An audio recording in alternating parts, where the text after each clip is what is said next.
अस्सलाम वालेकुम। प्रॉपर्टीज पाकिस्तान से मैं हूं अरूज मलिक। यकीनन आप सब खैरियत से होंगे। हमारे साथ आज मौजूद हैं ऑल लाहौर रियल्टर्स के प्रेसिडेंट ताहिर मसूद साहब। आइए उनसे बात करते हैं, जानते हैं कि प्रॉपर्टी के क्या हालात चल रहे हैं, उनकी एक्सपर्टीज जो है वो क्या है और एक्सपर्ट ओपिनियन से आपको आगाह करते हैं। अस्सलाम वालेकुम। वालेकुम अस्सलाम। कैसे हैं आप? खैरियत से हैं? अच्छा, सबसे पहले तो ये बताएं कि आपके जब हमें क्वालिफिकेशन का पता चला, माशाल्लाह आप पीएचडी हैं और रियल एस्टेट में, तो कुछ मैच नहीं करता, इस बारे में क्या कहना चाहेंगे आप? देखिए जी, सबसे पहले तो आपका शुक्रिया जी, आप लोगों ने मौका दिया कि हम लोग अपनी आवाज़ अपनी कम्युनिटी तक पहुंचा सकें। कोई भी फील्ड है, आप किसी फील्ड में भी चले जाएं, जो मेन चीज़ मैटर करती है वो एजुकेशन मैटर करती है। और हमारी इस फील्ड में इनिशियली लोगों का थोड़ा सा फुकदान था। अब तो पढ़े लिखे लोग आ रहे हैं हमारी एसोसिएशन में भी और इस कम्युनिटी में भी। और एजुकेशन आपको हर तरह की वो फैसिलिटीज़ प्रोवाइड करती है जहाँ आप अपने आपको भी और अपने बिजनेस को भी ग्रूम कर सकते हैं। और मेरे ख्याल में बिजनेस फ्लरिश करने में जो मेन हथियार है मेरे ख्याल में वो एजुकेशन ही है।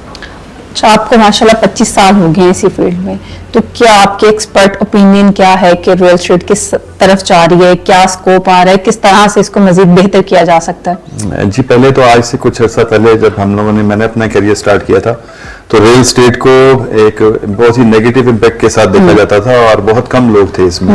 और अब आके एक इंडस्ट्री का दर्जा ले गई है। और सबसे इम्पोर्टेंट चीज़ है कि इस इंडस्ट्री के साथ कोई 40 के करीब ऐसी इंडस्ट्री इंटरलिंक हैं जो कि इनडायरेक्ट इंटरलिंक हैं, जो कि उन इंडस्ट्रीज को चला रही हैं। जब रियल एस्टेट चलती है तो कंस्ट्रक्शन चलती है, जब कंस्ट्रक्शन चलती है तो वो सिरेमिक, सरिया, सीमेंट, जितने भी वो ईंटें हैं, वो तमाम 40 इंडस्ट्रीज जो हैं वो भी फ्लरिश होती हैं। जिसकी एग्जांपल मैं आपको देता हूँ कि पूरी दुनिया में जब कोरोना था तो कोई भी मुल्क सरवाइव नहीं कर रहा था। सिर्फ एक कंस्ट्रक्शन पैकेज आया जिसने पूरे पाकिस्तान को 1.5 साल के अंदर अपने फुटिंग पे रखा और हमारा जो रोजगार था उसके मौके प्रॉपरली लोगों को मिल जाता। क्योंकि इस इंडस्ट्री के चलने से जब वो 40 इंडस्ट्रीज चली और प्लस मजदूर एक घर में जब बन रहा होता तो वहां 50 से 100 लोग काम कर रहे होते हैं तो उनको भी रोजगार मिलता है। ये पूरा एक सर्कल चलता है। तो गवर्नमेंट को ये समझना चाहिए कि कोई भी मुल्क देख लें, उसमें जो रियल एस्टेट सेक्टर है वो एक बहुत बड़ा फैक्टर है जो कि आपकी जीडीपी में भी कंट्रीब्यूशन करता है और आपके मुल्क की तरक्की में भी कंट्रीब्यूट करता है। और उसकी सबसे बड़ी जो रोशन मिसाल है वो ओवरसीज पाकिस्तानी है जो कि अपना पैसा सिर्फ और सिर्फ रियल एस्टेट में बेचते हैं और उससे ही ये मुल्क जो है आपके बहुत सी चीजें जो है वो आसानियों में तब्दील हो जाती हैं। अच्छा, आपने ओवरसीज पाकिस्तानियों की बात की, लेकिन यहाँ पे बहुत सारे ऐसे प्रोजेक्ट्स हैं जो कि डिलीवर नहीं करते, फाइल सेल कर देते हैं और वहाँ पे लैंड भी नहीं होती, ओवर सेलिंग हो जाती है। तो ऐसे लोगों को क्या करना चाहिए, कहना चाहेंगे आप, किस तरह से बचें? पाकिस्तान फेडरेशन की भी मीटिंग हुई है, हमारी लाहौर एसोसिएशन की भी मीटिंग हुई है, बल्कि अभी जो मिनिस्टर हैं हमारे खजाना के, उन्होंने भी लास्ट बयान दिया कि हम लोग डिस्करेज करेंगे फाइलों के काम को। तो हम लोग भी आपके तवज्जो से उन लोगों से जो डीलर्स कम्युनिटी हमारे साथ काम कर रही है कि सिर्फ अपने चंद पैसों की खातिर लोगों की जमा पूंजी को ना डुबोएं, बल्कि जो ब्रांड हैं जिनके पास जगह अवेलेबल है वो आपको पता होता है कि ये कौन सा ब्रांड सही काम कर रहा है, आप उन लोगों के साथ काम करें। और ज्यादातर अब लोग शिफ्ट होना शुरू हो गए हैं। अब देखें एक सोच आनी शुरू हो गई है, लोगों को भी समझ आनी शुरू हो गई है कि जिस डेवलपर के पास जमीन है वो वहां पे अब हमारा जो डीलर है वो भी काम करना शुरू हो गया। क्योंकि पीछे 4-5 साल में डेवलपर्स ने काफी ऐसी चीजें जिसमें 500 कनाल जगह है, 5000 फाइलें बेच दी हैं। तो अल्टीमेटली जो दरमियान में डीलर है, क्योंकि वो एज ए ब्रिज का काम करता है डेवलपर और एंड यूजर के दरमियान में, जब ब्रिज डगमगाएगा तो दोनों इफेक्टिव जो हैं वो दोनों ही होंगे, डेवलपर भी इफेक्ट करेगा और एंड यूजर भी इफेक्ट करेगा। तो मेरे ख्याल में इस ब्रिज को बड़े लॉयल होके और बड़ी चीजों को मैनेज करके और अपनी उस क्लाइंट को अपना दर्द समझ के ही चीज देनी चाहिए। और मैं आपके तवज्जो से अपने तमाम डीलर कम्युनिटी ये कहूंगा कि सबसे पहले उस डेवलपर के बारे में खुद इंफॉर्मेशन लें कि आइदर कि उसके पास जगह है, वो प्रॉपरली काम कर रहा है, तो फिर अपने क्लाइंट को उस तरफ शिफ्ट करें। लेकिन जगह तो होती है, लैंड दिखा के थोड़ी सी लैंड की अप्रूवल लेके पूरी जो है कंस्ट्रक्शन स्टार्ट कर देते हैं, सेलिंग स्टार्ट हो जाती है। तो ऐसे लोगों को कैसे बचा जा सकता है? मैं आपको बताऊं कि शायद एंड यूजर को तो नहीं पता होता, लेकिन जो हमारी डीलर कम्युनिटी जो बंदा डील कर रहा होता है उसको 100% पता होता है कि इसके पास लैंड अवेलेबल है या नहीं है। क्योंकि डिपार्टमेंट से भी इंफॉर्मेशन मिल जाती है, हमारी एसोसिएशन लेवल के ऊपर भी इंफॉर्मेशन अवेलेबल होती है। सिर्फ और सिर्फ ये होता है कि जब उसके पास जगह कम होती है, फाइलें में ज्यादा बेचती हैं, तो वो हमारी डीलर्स कम्युनिटी को इंसेंटिव ज्यादा देता है। जब इंसेंटिव ज्यादा देता है तो हमारे डीलर्स कम्युनिटी में कुछ लोग ऐसे हैं मैं सब नहीं कहता, कुछ लोग ऐसे हैं जो अपने उस इंसेंटिव की खातिर उस क्लाइंट को वहां उस दलदल में फेंक देते हैं। लेकिन मुझे लगता है मेजोरिटी ऐसी ही है डीलर्स को अगर देखा जाए तो। जिसको पता होता है वो, आप देखें ना, चीजें एक फिल्टर होती जा रही हैं। अब आज से पहले अगर 50 या 100 डेवलपर काम कर रहा था, तो अब गिने चुने 10 लोग काम कर रहे हैं जो कि मार्केट में उनका नाम है और वो चीजें डिलीवर कर रहे हैं। और ये अगर आप ये कहें कि डीलर को नहीं पता होता, ये झूठ है। डीलर को पता होता है कि ये कौन सा डेवलपर है, उसके पास कितनी लैंड अवेलेबल है, क्या वो उसमें उसके पास आगे कुछ आने वाले वक्त में वो डिलीवर कर भी पाएगा या नहीं कर पाएगा। तो ये अगर वो नहीं करता तो उससे क्या होता है कि वो जो डीलर है वो अपनी साख को भी डैमेज कर रहा होता है, क्लाइंट को भी प्रॉब्लम में लेके जा रहा होता है, क्योंकि डेवलपर ने तो अगर वो नहीं बेचेगा तो वो वहां से निकल के कहीं और तरफ चला जाएगा। मेन जो फैक्ट्रीज है वो डीलर है और वो बंदा जिसने पैसे लगाए हैं। तो मेरे ख्याल में नेक नीति से ही आपको काम करना भी चाहिए और नेक नीति में अल्लाह में आपको फल भी देता है। अगर आप सिंसियर होकर किसी को चीज देते हैं, अब आप किसी फैमिली में जाके आप किसी बंदे को कुछ चीज लेके देते हैं, तो वो एक पूरी फैमिली आपकी क्लाइंटेज बन जाती है। और अगर आप उसको बुरी चीज देंगे तो वो सिर्फ खुद नहीं आपको बुरा कहेगा, वो 10 लोगों को जाके बताएगा कि यार इस ऑर्गेनाइजेशन या इस दफ्तर से बचना, ये लोग फ्रॉड चीजें बेच रहे हैं। तो इसमें वो नुकसान सिर्फ उस डेवलपर का नहीं कर रहा था, वो अपने बिजनेस का, अपनी गुडविल का और अपने रिस्क का भी नुकसान कर रहा होता है। अच्छा, अगर बात की जाए दुबई की, तो दुबई में तो इस तरह का रूल है कि आप सर्टिफिकेट के बगैर जो है रीरा का सर्टिफिकेट लिए बगैर आप प्रॉपर्टी का काम नहीं कर सकते। लेकिन अगर पाकिस्तान को देखा जाए तो यहाँ पे जिसके पास करने को कुछ नहीं होता, वो चलते फिरते भी कुछ सेल वगैरह कर देता है। तो इस चीज पे आपने आगे बात की कि इस तरह का भी कोई सिस्टम जो है वो मुतारिफ करवाया जाए कि पढ़ी लिखा आवाम आगे आए। अभी जी यूनिवर्सिटी ऑफ सेंट्रल पंजाब ने भी एक bachelors in real estate degree शुरू कर दी है और हम एसोसिएशन लेवल के ऊपर भी बात कर रहे हैं मुख्तलिफ डेवलपर से भी और अपनी एसोसिएशन में भी कि एक लाइसेंस होना चाहिए। जैसे डॉक्टर्स, इंजीनियर्स काम करते हैं तो उनके लिए एक लाइसेंसिंग अथॉरिटीज है। आप कहीं भी ऑल ओवर द वर्ल्ड चले जाएं, आप यूके, यूएसए में, nobody can buy a property without involvement of any real estate realtors, और उसका लाइसेंस दिया जाता है। आप दो पार्टीज डायरेक्ट जाके चीज ले ही नहीं सकते जब तक कि एक रियल एस्टेट का बंदा उसमें इन्वॉल्व नहीं होता। हमारा ये प्रॉब्लम है, एक बंदा दूध दही की दुकान है उसकी, वहां पे उसको पता चल जाता है कि कोई चीज है तो वो भी डीलर बन जाता है। और उससे क्या हो रहा है, वो अगर लेट से हमने 2% कमीशन कहा हुआ है तो वो 50,000 में भी डील करने को तैयार हो जाता है। तो उससे अल्टीमेटली बहुत सी चीजें बुराइयों की तरफ जानी शुरू हो जाती हैं। तो हमने गवर्नमेंट लेवल के ऊपर भी और अपनी एसोसिएशन लेवल के ऊपर भी इसके ऊपर पूरा फोकस किया हुआ है कि आने वाले वक्तों में हर बंदा जो कि सर्टिफाइड होगा गवर्नमेंट से या हमारी एसोसिएशन से, उसको प्रॉपरली लाइसेंस लेना पड़ेगा, उसको ट्रेनिंग लेनी पड़ेगी कि वो प्रॉपरली रियल एस्टेट में आज। आपकी बात बिल्कुल 100% ये सही है।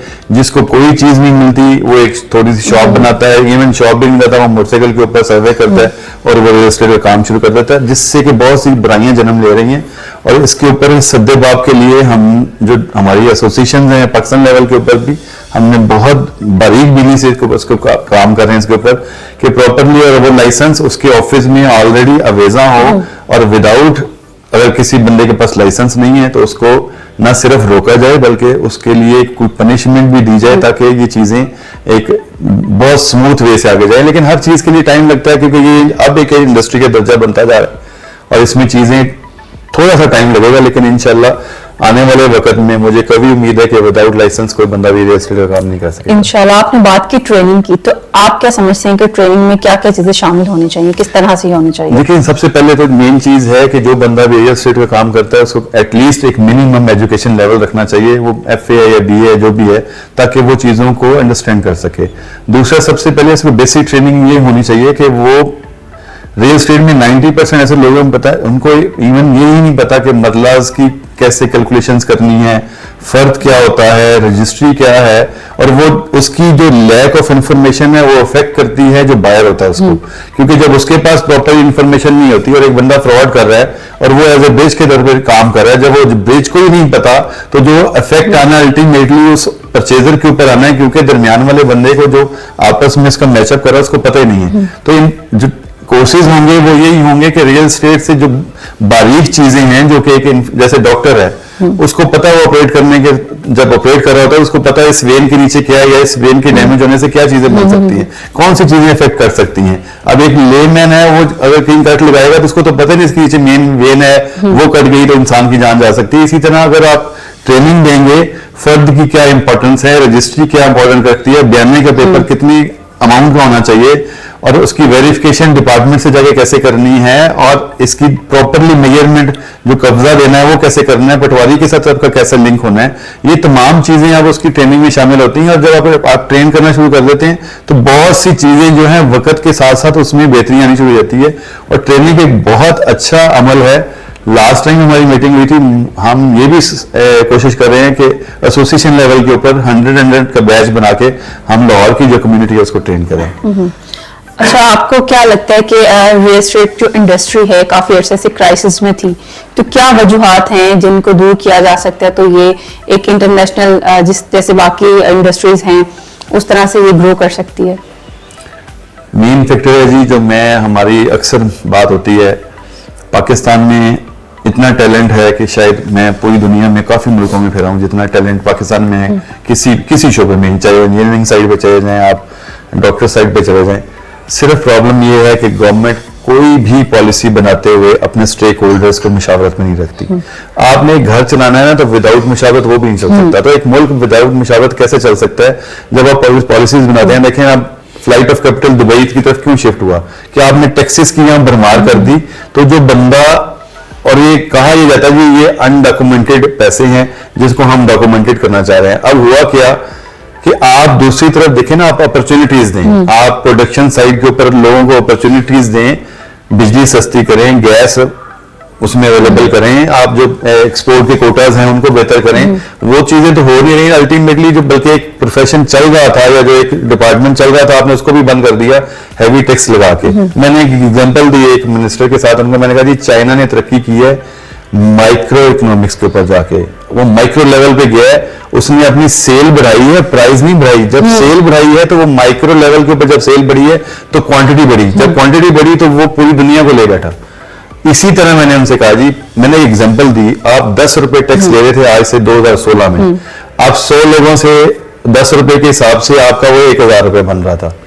आप भी खुश थे, वो 100 लोग जिनका चूल्हा जल रहा है वो भी खुश थे। अब आपने क्या किया, आपने वो 10 रुपए का टैक्स 100 रुपए कर दिया। अब वो जो 90 बंदे थे वो अफोर्ड नहीं कर रहे थे, वो वाइप आउट हो गए। अब वो 10 बंदे से जब आप 100 रुपए ले रहे हैं तो आपको 1000 तो मिल गया, क्योंकि गवर्नमेंट ऑफिशियल्स कहते हैं हमें पैसे पूरे मिल रहे हैं, मिल गए। 10 लोग आपको 1000 रुपए दे रहे हैं, पहले 100 लोग आपको 1000 रुपए दे रहे थे, तो जो 90 चूल्हे बंद हो गए उसका कौन जिम्मेदार है?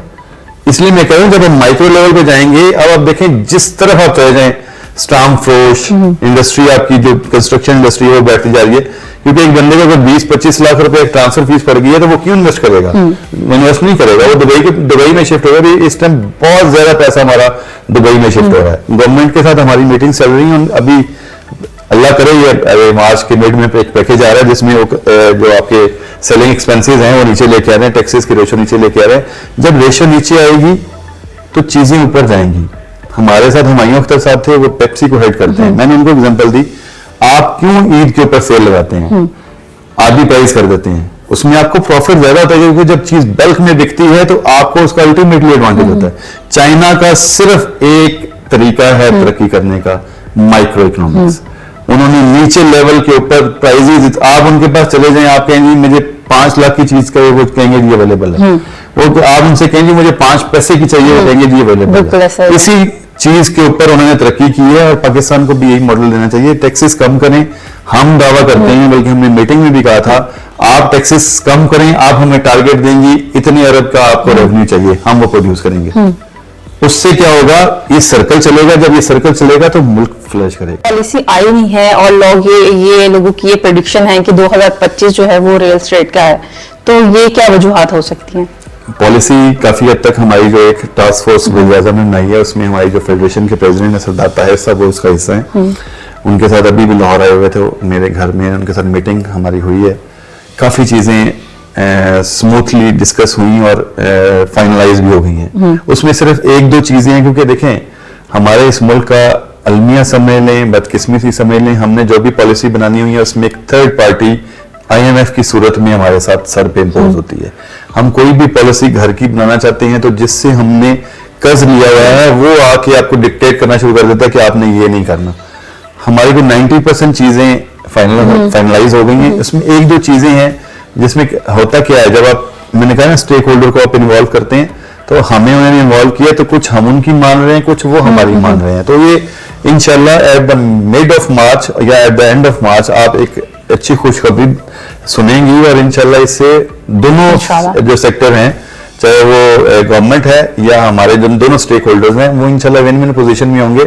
सिर्फ एक दो पॉइंट्स के ऊपर आके थोड़ा सा आप समझ लें कि एक गैप आया हुआ है जहां पे डेड लॉक है, वो इंशाल्लाह विद इन 10 to 15 डेज वो हल हो जाएगा। 90% चीजें ऑलरेडी सेटल्ड हो चुकी हैं, जो 10% रह गई हैं वो with the permission of IMF इंशाल्लाह वो आगे चल पड़ेगा। जब ये चलेगा, आपने तो देखा पीछे एक वेव चली जिसमें कोयटा, प्रिज्म, DHA मुल्तान और DHA कोयटा, ये सब लोगों ने वहां पे अच्छा काम किया, और फिर एकदम एक रूमर आया कि जी शायद ये स्टक हो गया है। और एक मैं आपके रेफरेंस से, इस चैनल के रेफरेंस से लोगों, अपनी कम्युनिटी को भी ये बताऊंगा, पॉजिटिव नेगेटिव हर प्रोफेशन में होते हैं। अब आप पॉजिटिव चीजों को फैलाएंगे तो चीजें बेहतर होंगी। होता यह है कि नेगेटिव एक खबर आती है और वो इंसान जब तक 100 लोगों को बता नहीं लेता उसको चैन नहीं आता, और वो आपको बेहतरी नहीं कर रहे होते, क्योंकि इन्वेस्टर या परचेजर एक चिड़िया है, आप उसको हल्की सी भी कोई ऐसी चीज देंगे वो उड़ जाएगा। जब आप उसको खुद नेगेटिव चीजें बता देंगे, जी ये हो गया वो हो गया, तो वो इन्वेस्टमेंट नहीं करेगा। हाँ, आप पॉजिटिव रहें, और इंशाल्लाह मैं आपको यकीन दिलाता हूं कि पैकेज जो गवर्नमेंट के साथ डिस्कस हो रहा है वो एक बहुत अच्छी टर्म्स के ऊपर हो रहा है, क्योंकि हमने मुल्क भी चलाना है। हम लोग भी मुहब्बत पाकिस्तानी हैं, हम ये चाहते हैं कि गवर्नमेंट को भी पैसे आए, मुल्क भी चले, और हमारी जो इंडस्ट्री है वो भी चले, और ये एक अच्छी सूरत हाल डेवलप होती जा रही है। और इंशाल्लाह आने वाले वक्त में एक अच्छा पैकेज आने वाला है, जिससे हमारी जो रियल एस्टेट इंडस्ट्री है वो इंशाल्लाह फ्लरिश करेगी। अच्छा, ऐसे डेवलपर जो हाई राइज तो बना के बैठ गए हैं लेकिन सेल नहीं कर पा रहे, क्या कहना चाहेंगे? रीजन आपको क्या लगता है कि क्या रीजन हो सकती है? हमारी एक ही रीजन है जी, मैं थोड़ा सा आपको बैक पे लेके जाऊंगा।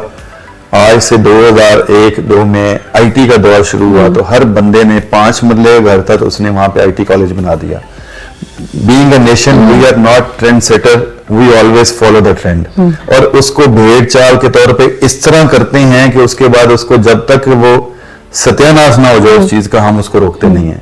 IT के साथ हमने ये किया, फिर CNG की बारी आई तो हमने CNG में अपने रिसोर्सेज, अपने वसाइल को पैसे पुश डाल के हर रोड के ऊपर ही CNG स्टेशन लाना शुरू हो गए। उसके बाद एजुकेशन में CA और वो आया तो हमने उस तरफ ही काम शुरू कर दिया।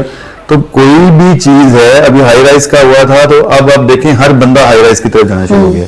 जब आप बाइंग, सेलिंग और सेल परचेज के गैप को खत्म करेंगे तो चीजें खराबी की तरफ आएंगी। जब आप डिमांड क्रिएट करेंगे और सप्लाई भी उसी के मुताबिक होगी तो चीजें सेटल रहेंगी।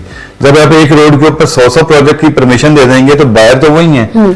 हमें चाहिए, जैसे चाइना ने किया है, मैंने अपने वहां पे अपने जो हमारी मीटिंग थी उसमें, चाइना ने अपने हर एरिया के लिए एक अलग शहर आबाद किया है और लोग वहां मजबूरी है उनकी वहां पे जाने के लिए। तो हमारी फैसिलिटीज जो लाहौर और इस्लामाबाद और 2-3 सिटीज को हमने टारगेट किया है, बाहर हाई राइज या चीजें जैसे आपकी चोलिस्तान है, अब आप दुबई चले जाएं, दुबई सिर्फ बेज ही डेजर्ट सफारी और उस चीज के ऊपर कर रहा है, तो आप क्यों नहीं करते? आप अब आपके पास पहाड़ भी हैं, सारा कुछ है, आप वहां पे चीजों को मैनेज करें। अब लाहौर में आप हाई राइज बनाते जाएं, जब आपके पास डिमांड ही नहीं आएगी तो उसने अल्टीमेटली नीचे जाना है। सबसे जो फुकदान है वो प्लानिंग का है। अब जब प्लानिंग होगी, गवर्नमेंट इन्वॉल्व होगी, जैसे मैंने पहले बताया कि स्टेक होल्डर्स के साथ मिलेंगे, आप बैठ के प्लानिंग करेंगे कि इस रोड के ऊपर या इस एरिया में इतने हाई राइज बनेंगे, इससे ज्यादा नहीं बन सके, डिमांड नीचे आएगी नहीं। अब जब बिला हंगम चीजें बननी शुरू हो जाएंगी और उसकी डिमांड नहीं होगी, सप्लाई जो है बहुत ज्यादा होगी, तो अल्टीमेटली फिर वो नीचे। और इसकी सिर्फ रीजन ये है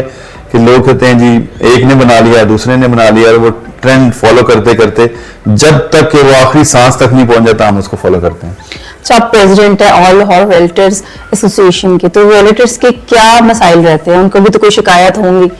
जी, अभी तो सबसे जो अभी हमारा मेन मसला है कि पिछले 15-20 साल से कमीशन जो थी वो 1% चल रही थी, और इवन हमारी ये मैंने प्रैक्टिकल एक्सपीरियंस किया हुआ, क्लाइंट डील करता है जो बायर है या सेलर है, वो 1 अरब रुपए की भी चीज ले लेगा, लेकिन जब वो कमीशन की बारी आएगी उसकी कोशिश होती है ये डीलर्स या जो भी रियल्टर है वो एक जमीन फटे और इसमें दफन हो जाए और मुझे ये चीज ना देनी पड़े। ये एक हकीकत है, और हमने अब इसको कह रहे हैं हम 2% के ऊपर लेके जाएं, और इसको हम डॉक्यूमेंटेड शेप में, जो कि ऑल ओवर द वर्ल्ड होता है, आप ट्रांसफर वहां कराने जाएं तो जो रियल्टर या जो बंदा डील करा रहा है उसकी फीस एज ए पे ऑर्डर उस ट्रांसफर डॉक्यूमेंट में ऑलरेडी शामिल होती है।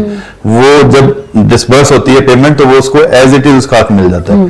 तो हम भी यही चाह रहे हैं कि ये 2% पे जाए और प्लस ये ट्रांसफर का हिस्सा हो।